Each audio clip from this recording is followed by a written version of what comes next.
गुरु ब्रह्मा गुरु विष्णू गुरुदेव महेश्वरा सद्गुरु साक्षात परब्रह्म तस्मै श्री सद्गुरे नमः. जय रघुवीर समर्थ. श्रीमतदासबोध दशक 16वा तत्वान्वयाचा समास 7वा महद्भूत निरूपण नाम श्रीराम समर्थ. पृथ्वीचे मूळ जीवन, जीवनाचे मूळ अग्न, अग्नीचे मूळ पवन, मागा निरूपिले. आता सध्या दशक 16वा तत्वान्वयाचा सुरू असून मागील आठवड्यामध्ये आपण यातील समास 6वा वायुस्तवन निरूपण नाम या समासाचे श्रवण केले. आता चालू आठवड्यापासून या दशकातील समास 7वा महद्भूत निरूपण नाम सुरू झालेला आहे. या समासाच्या पहिल्या ओळीत श्री समर्थ म्हणतात की पृथ्वीचे मूळ जीवन म्हणजे पाणी आहे, पाण्याचे मूळ अग्नी आहे आणि अग्नीचे मूळ वायू आहे. याचे निरूपण आपण मागच्या समासात केलेच आहे. आता एका पवनाचे मूळ, तो हा अंतरात्मच केवळ, अत्यंतची चंचळ सकळामध्ये. श्री समर्थ यावेळी सांगतात की आता वायूचे मूळ जो अंतरात्मा आहे त्याचे निरूपण ऐका. हा अंतरात्मा सर्वांमध्ये व्याप्त असून अत्यंत चंचळ आहे. तो येतो जातो दिसेना, स्थिर होऊन बैसेना, ज्याचे रूप अनुमानेना वेद श्रुतीसी. श्री समर्थ ते सांगतात की तो येतो जातो पण दिसत नाही, जराही स्थिर होऊन बसत नाही. वेद आणि श्रुतीही त्याच्या रूपासंबंधी अनुमान करू शकत नाहीत. मुळी मुळीचे स्फुरण, त्याची अंतरात्म्याचे लक्षण, जगदेश्वरापासून त्रिगुण पुढे झाले.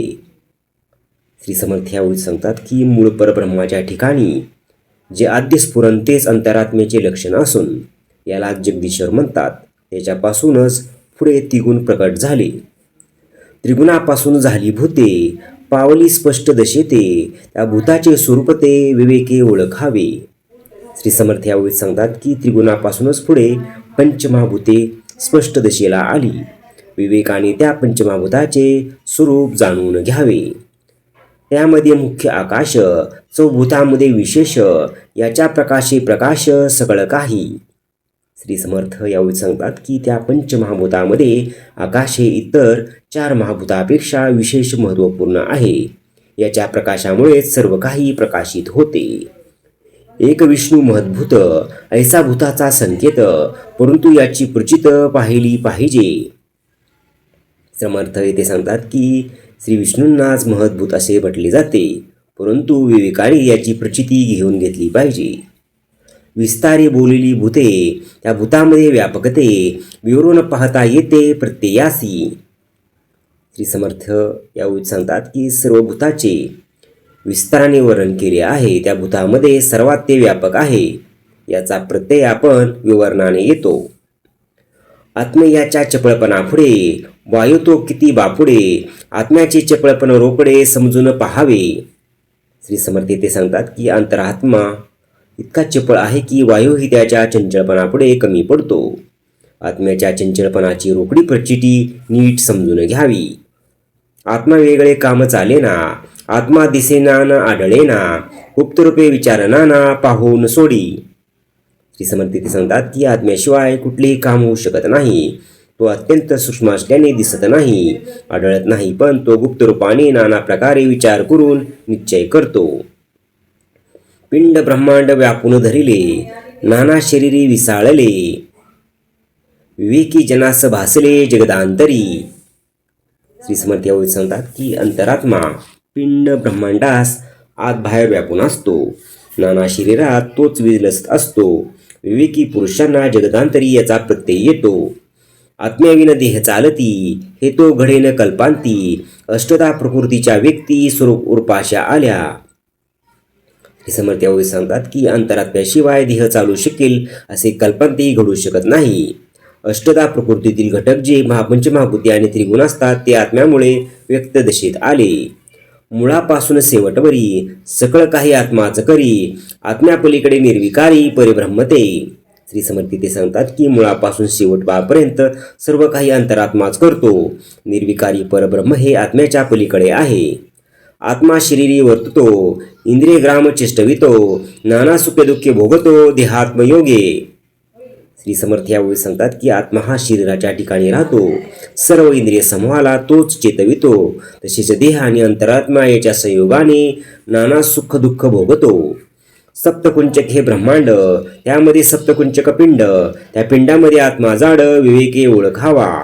श्री समर्थ म्हणतात की हे ब्रह्मांड 7 आवरणांनी युक्त असून त्यात 7 आवरणांनी युक्त पिंड असतो. त्या पिंडामध्ये जो श्रेष्ठ असा आत्मा असतो तो विवेकाने जाणून घ्यावा.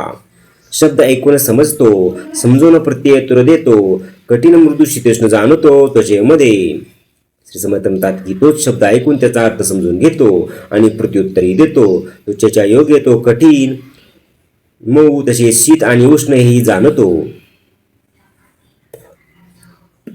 नेत्री भरून पदार्थ पाहणे, नाना पदार्थ परीक्षणे, उंच नीत समजणे मनामध्ये. श्री समर्थ म्हणतात की नेत्रामध्ये भरून राहून नाना पदार्थ पाहतो, त्याची परीक्षा करतो, तसेच मनामध्ये त्याची श्रेष्ठ कनिष्ठ ही समजून करून घेतो. क्रूरदृष्टी, सौम्यदृष्टी, कपटदृष्टी, कृपादृष्टी, नाना प्रकारच्या दृष्टी भेद जाणे.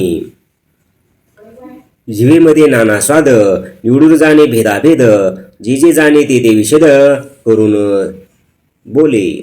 श्री समर्थ म्हणतात की जिभेमध्ये राहून तो नाना स्वादामधील भेद अभेद जाणू शकतो आणि जे जे जाणतो तो स्पष्ट करूनही सांगू शकतो. उत्तम अन्नाचे परिमळ, नाना सुगंध परिमळ, नानाचे फळाचे परिमळ घानेंद्रिय जाणावे.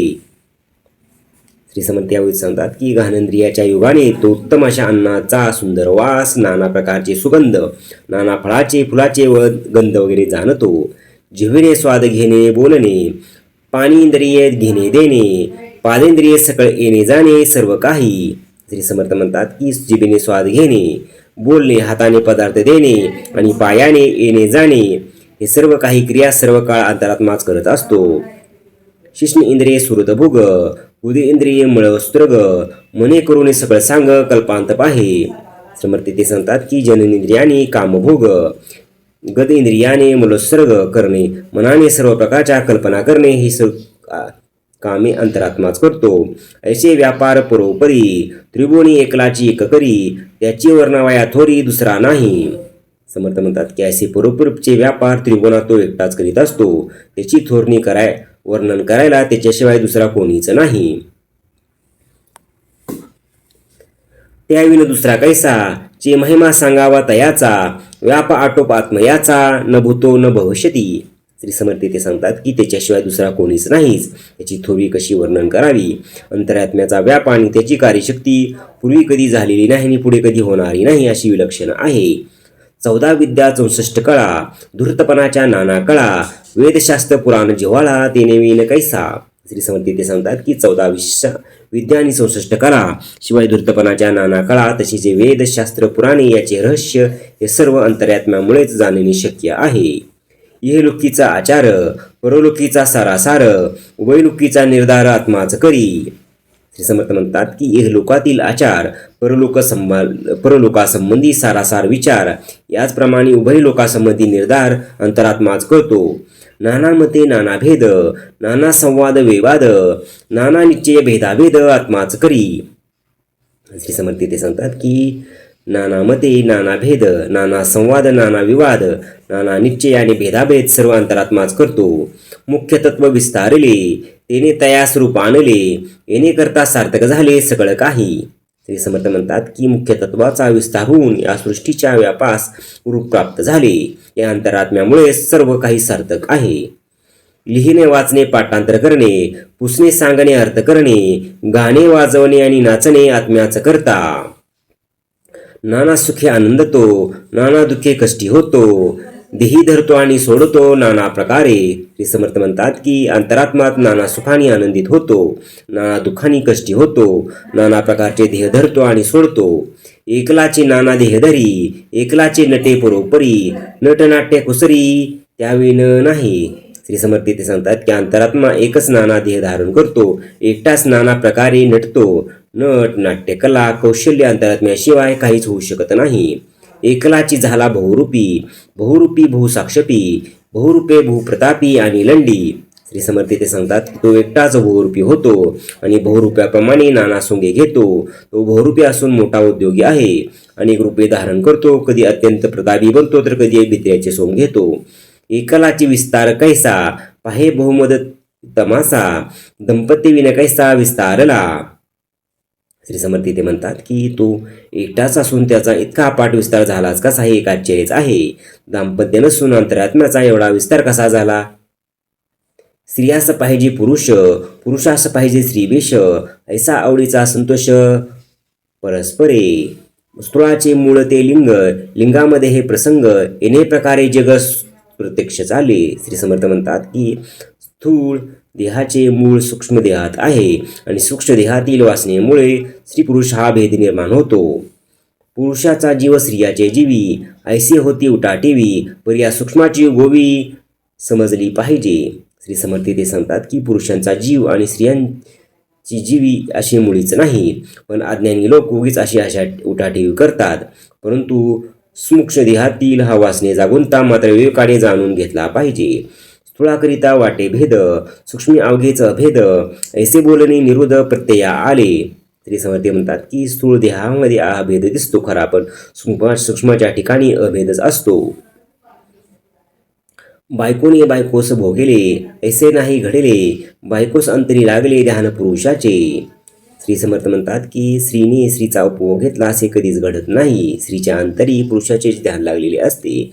स्त्रीशी पुरुष, पुरुषास वधू, ऐसा आहे संबंधो, या कारणे सूक्ष्म संवादो सूक्ष्मीच आहे. श्री समर्थ म्हणतात की स्त्रीस पुरुष हवा असतो आणि पुरुषास स्त्री हा संबंध असतो. म्हणून या सूक्ष्म संवादाचे मूळ सूक्ष्म देहातात म्हणजे वासनेतच आहे. पुरुषामध्ये प्रकृती, प्रकृतीमध्ये पुरुष व्यक्ती, प्रकृती पुरुष बोलती येण्याचे नाही. श्री समर्थ म्हणतात की पुरुषाच्या ठिकाणी जी इच्छा असते ती म्हणजे प्रकृती आणि प्रकृतीमध्ये जी जाणीव असते तो पुरुष. या न्यायानेच लोक पुरुष प्रकृती किंवा प्रकृती पुरुष असे म्हणतात.